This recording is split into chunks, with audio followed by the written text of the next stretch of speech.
प्यारे दोस्तों, नमस्ते। आज मैं आपको एक बड़ी ही रोचक कहानी सुनाने जा रही हूँ। एक गांव में किशोरी लाल नाम का एक आलसी ब्राह्मण अपनी पत्नी कलावती के साथ रहता था। किशोरी लाल आलसी तो था ही, पर वो भगवान शंकर का परम भक्त भी था। वे सुबह शाम शंकर जी की पूजा करता और भगवान शंकर का नाम जपता रहता था। किशोरी लाल रोज यही दो काम करता था। बाकी समय अपनी आलसीपन की वजह से वो घर में ही सोया रहता था। इसी वजह से किशोरी लाल और उसकी पत्नी के बीच आए दिन अनबन होती रहती थी। सुनते हो जी, आज जल्दी से खाना खाकर खेत चले जाओ, आज फसल काटनी है। और हाँ, खेत से आते हुए सरसों का साग भी लेते हुए आना। घर में सब्जी बनाने को कुछ भी नहीं है, आते हुए भूल मत जाना, नहीं तो आज खाना नहीं बनेगा। मैं पहले से ही बोल रही हूँ। पत्नी ऐसा बोल ही रही थी कि किशोरी लाल अपनी पत्नी की बातों को नजरअंदाज करके बिस्तर पर सोने चला जाता है। कैलाश में बैठी माता पार्वती भगवान शंकर से कहती है, भगवान, ये आपका कैसा भक्त है? ऐसा क्या कारण है कि आपकी भक्ति तो करता है पर कोई कर्म नहीं करता? आपको तो इसका मार्गदर्शन करना चाहिए। मैं सब देख रहा हूँ पार्वती। पिछले जन्म में ये एक आलसी गधा था जो एक शिव मंदिर के सामने आकर सोता रहता था। सोते सोते भी उसे मंदिर में भक्तों के द्वारा किए हुए मंत्रों का उच्चारण सुनाई दे जाता था और श्रावण मास में उसकी मृत्यु हो गई। इसी कारण इस जन्म में ये मनुष्य रूप में जन्मा तो है, पर इसका आलसी स्वभाव नहीं गया। सही समय आने पर मैं इसे उचित शिक्षा दूंगा।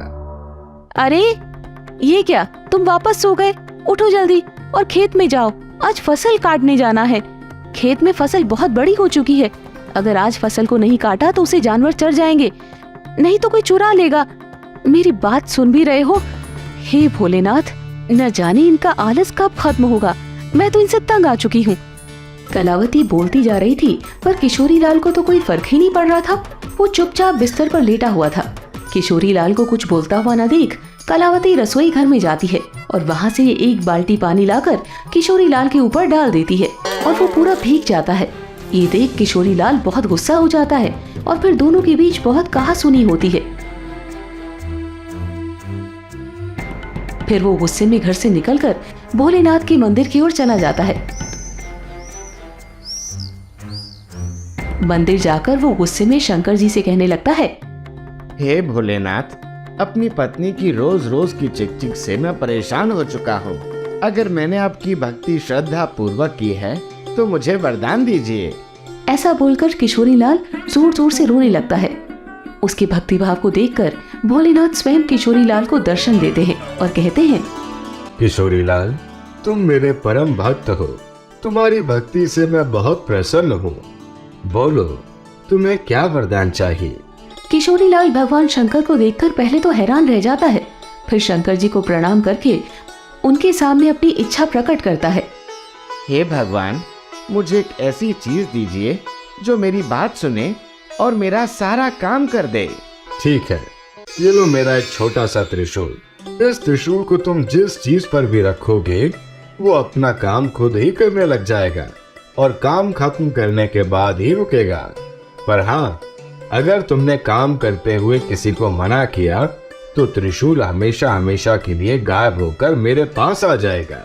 भगवान शंकर अपना त्रिशूल किशोरी लाल को देकर वहाँ से अंतर्ध्यान हो जाते हैं।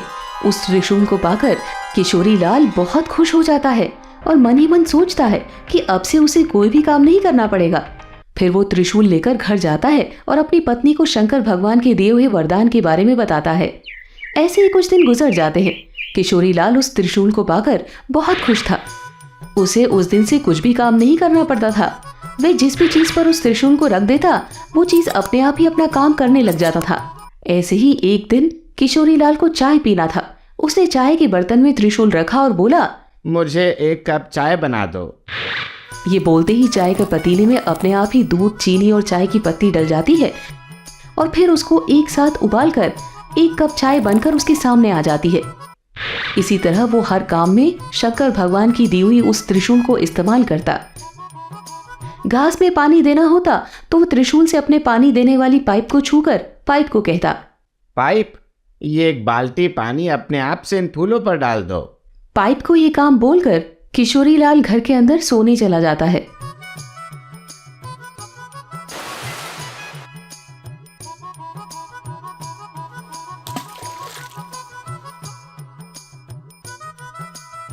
और उसके सोते ही लाइट चली जाती है। लाइट चले जाने के कारण पंखा बंद हो जाता है, पर किशोरी लाल बिना चिंता करते हुए वो अपने हाथ पंखे को कहता है, पंखा, मुझे गर्मी लग रही है। जब तक लाइट ना आए तुम मुझे इस पंखे से हवा करो। किशोरी लाल के कहे अनुसार हाथ पंखा बिना देर किए हवा करने लग जाता है और जैसे ही लाइट आती है तो हाथ पंखा बंद हो जाता है। इस तरह वो अपने हाथ से बिना कुछ काम किए बड़ी आसानी से सारे काम को कर लेता है। फिर एक दिन किशोरी लाल को भूख लगी और अच्छे अच्छे पकवान खाने का मन किया तो खाना खाने बैठा। किशोरी लाल मन में ही बोलने लगा, कैसा होता अगर खाना भी अपने आप ही मुंह में आ जाए, मुझे हाथ का भी इस्तेमाल ना करना पड़े और मैं आसानी से खाना भी खा लूंगा। ये सोचकर वो खाली प्लेट पर त्रिशूल रखकर बोला, अच्छे अच्छे पकवान मेरे मुंह में अपने आप आ जाओ। ऐसा कहते ही प्लेट से तरह तरह के पकवान निकलकर किशोरी लाल के मुंह में जाने लगे। तरह तरह की मिठाई, नए नए स्वाद पकवान और बिना रुके अपने आप ही उसके मुंह में जाने लगे और वो बड़े मजे से उन्हें खाकर आनंद ले रहा था।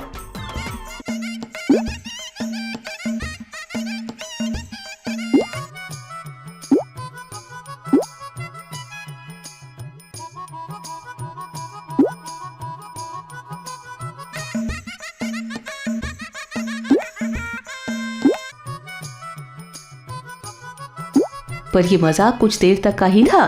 थोड़ी देर में किशोरी लाल का पेट भर गया और वो खा नहीं पा रहा था, पर खाना था कि रुकने का नाम ही नहीं ले रहा था। प्लेट से भिन्न भिन्न प्रकार के व्यंजन निकलकर उसके मुंह में जा रहे थे। ये देखकर किशोरी लाल परेशान हो गया।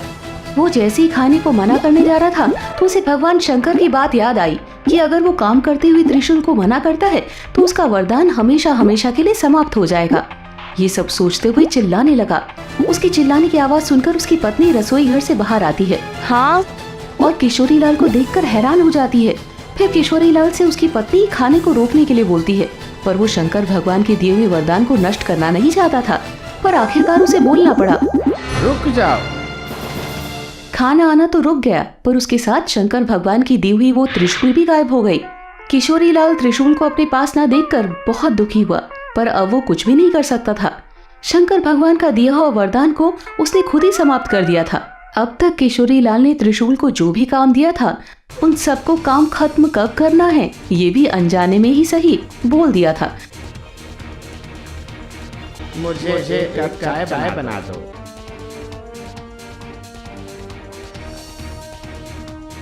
पाइप, ये बाल्टी अपने आप से फूलों पर डाल दो। पर खाना खाते समय कब रोकना है ये नहीं बोला था, जिस कारण खाना बिना रुके उसके मुंह तक आता ही जा रहा था।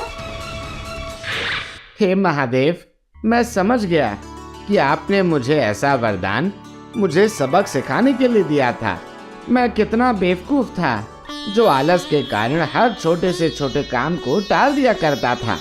आपने मुझे सिखा दिया है कि छोटे छोटे काम के लिए किसी दूसरे पर निर्भर रहने से कितनी बड़ी मुसीबत आ सकती है। उस दिन के बाद से उसने आलस करना छोड़ दिया और वो रोज खेत जाने लगता है और अपना काम खुद करने लगता है। इस तरह उसका जीवन खुशहाल हो गया। दोस्तों, आपको ये कहानी कैसी लगी कमेंट करके जरूर बताएं। ऐसी और कहानी सुनने के लिए इसे लाइक और शेयर जरूर करें। धन्यवाद।